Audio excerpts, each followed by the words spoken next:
અમદાવાદ ખાતે હથિયારની હેરાફેરી કરતા શખ્સની વટપા પોલીસે ધરપકડ કરી છે.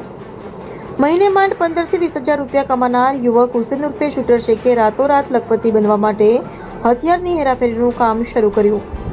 શોર્ટકટમાં વધુ પૈસા કમાવા માટે એક ડ્રાઈવરે ગુનાખોરીનો રસ્તો અપનાવ્યો, પરંતુ પહેલેથી જ ટ્રીપમાં તે પોલીસના હાથે પકડાઈ ગયો. મહારાષ્ટ્રથી હથિયાર લાવી તે ગુજરાતમાં ગ્રાહકોને પહોંચાડે તે પહેલા જ પકડાઈ જતા પોલીસે જેલ ભેગો કર્યો છે.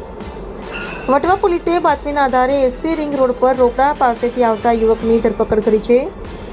તેની તપાસ કરતા તેની પાસેથી એક દેશી બનાવટની પિસ્તલ અને 5 જીવતા કારતૂસ તેમજ 2 મેગેઝીન મળી આવ્યા હતા, જેથી તેની આ સાથે આર્મ્સ એક્ટનો ગુનો દાખલ કરી પોલીસે વધુ તપાસ હાથ ધરી છે.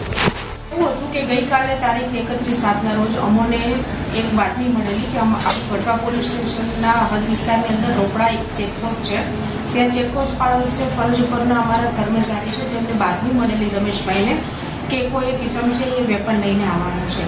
તેવી બાતમી મળેલી એટલે અમે અમારા સ્ટાફના સર્વેલન્સ પીએસઆઈ ગંગા સાહેબ તેમાં સર્વેલન્સ સ્ટાફ અમે બધા ત્યાં જઈ અને વોચ તપાસમાં જ રહ્યા હતા. તે દરમિયાન એક કિસ્સો અમને મળી આવેલો અને તેની પાસે તેની પૂછપરછ કરી અને અમે એમની તપાસ કરેલી તો તેની પાસેથી અમને એક હાથ બનાવટની એક પિસ્તોલ મળી આવેલી, એની સાથે સાથે 2 મેગઝીન મળી આવેલા, તેની સાથે એક જીવતા 5 કાર્ટીસ અમને મળી આવેલા. તો તે બાબતેની અમે પછી એમને અમારી પંચો સાથેની અમારી પોલીસ સ્ટેશને એમની કાર્યવાહી કરેલી છે. તેની વધુ પૂછપરછ કરતાં અમને જણાઈ આવેલું કે તે પોતે પોતાનું વેપન છે એ ઔરંગાબાદથી લઈ આવેલું અને ઔરંગાબાદથી લાવી અને જસદણમાં રહેતા એક મોહમ્મદ કરીને દાદીભાઈ કરીને છે તેમને એને વેપન આપવાનું હતું. હાલમાં આ તપાસ દરમિયાનમાં અમને આટલી હકીકત જાણવા મળેલી છે.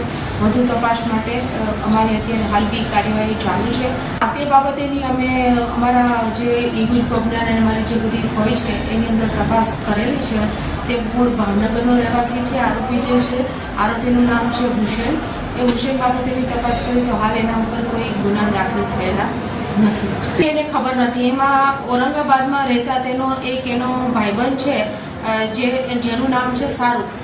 એ શાહરૂખે એને એવું વેપન આપેલી અને કીધેલું કે તારે આ જગ્યાએ જઈ અને આ વેપન તારે આપી દેવાનું છે. ત્યાં તું ઉતરીશ એટલે તને એક ફોન આવશે, એ ફોન છે એમાં આપી દેવાનું છે. આ વેપન ક્યાંથી લાવ્યો છે, કેવી રીતે લાવ્યો છે, કેટલા રૂપિયામાં લાવ્યો છે એ હજુ એ આરોપીએ છે એને પોતે કોઈ જાતની ખબર નથી.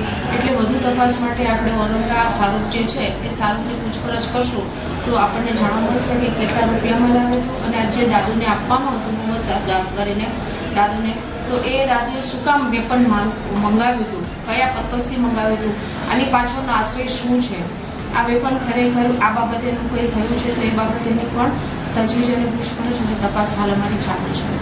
આ પૈસા ડિલિવરી માટેના એને પૈસા ઓલરેડી 3,000 રૂપિયા એને આપી દીધા હતા અને આ જો વેપનની ડિલિવરી કરે ત્યારબાદ એને 7,000 આપવાના હતા તેવું તેને જણાવેલું છે. આ આરોપી છે હુસેન કરીને છે, જે હુસેન અબ્દુલ શેખ, એ મૂળ ભાવનગરનો રહેવાસી છે. એ 8-9 મહિના પહેલાં છે એ ત્યાં ઔરંગાબાદ રહેવા માટે ગયેલો છે એની પત્ની સાથે, પરિવાર સાથે, અને ત્યાં એ બધું જે સ્ક્રેપનો જે ધંધો કરે છે ત્યાં એની મોહમ્મદભાઈ કરીને એની સાથે ત્યાં ડ્રાઇવિંગનો ધંધો કરે છે. પછી જે આ શાહરૂખ જે છે ત્યાં એની બાજુમાં કોઈ સીટ કવરની દુકાન છે ત્યાં એ કામ કરતો હતો અને બધા આજુબાજુમાં સાથે બેસવાવાળા, ઉઠવા બેસવાવાળા 2 મિત્ર વર્તુળમાં છે જેથી એકબીજાના સંપર્કમાં છે. એવું અત્યારે તો હાલમાં કોઈ જાણવા મળેલું નથી. એ પોતે ત્યાં ઔરંગાબાદમાં બી જે છે એ ઔરંગાબાદની અંદર પણ એ ડ્રાઇવિંગનો ધંધો કરે છે. એનો જે શેડ છે જે સ્ક્રેપનો ધંધો કરે છે તેની ગાડી ચલાવવાનું એ ડ્રાઇવિંગ તરીકેનું કામ કરે છે.